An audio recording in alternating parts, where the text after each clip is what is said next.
Uzak yaşa. Uzak yaşa Yunus. Mutlu olsun. Uzak yaşa Yunus. Koçum uzak yaşa. Uzak yaşa Allah. Sen nefta adı gelip yumak.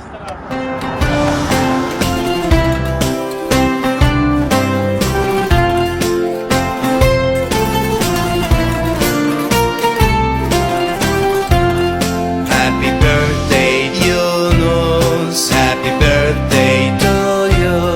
Happy birthday, happy birthday, happy birthday Yunus.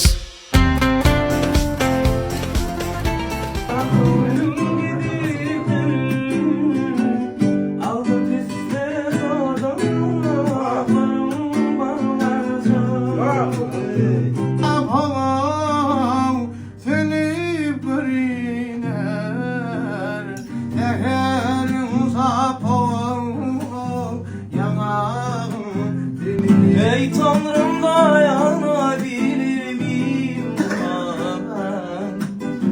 Yardım et çıkar onu aklımdan lütfen. Altın kafalı yüz sandık beleğin o içi tefili.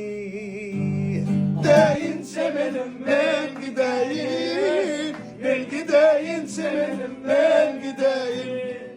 Yok benim başka sözüm yalvarmana, koydum da çemen beni sen armana.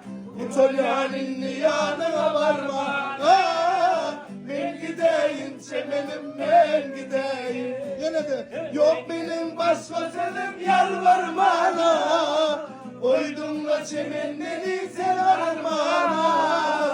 Bu tolyanin yanına varmana, ben gideyim çemenim ben gideyim. Ben gideyim çemenim ben gideyim. Kayrasın bildiler, dizlerim biz olmaz. Yüreğim seninle nasıl yar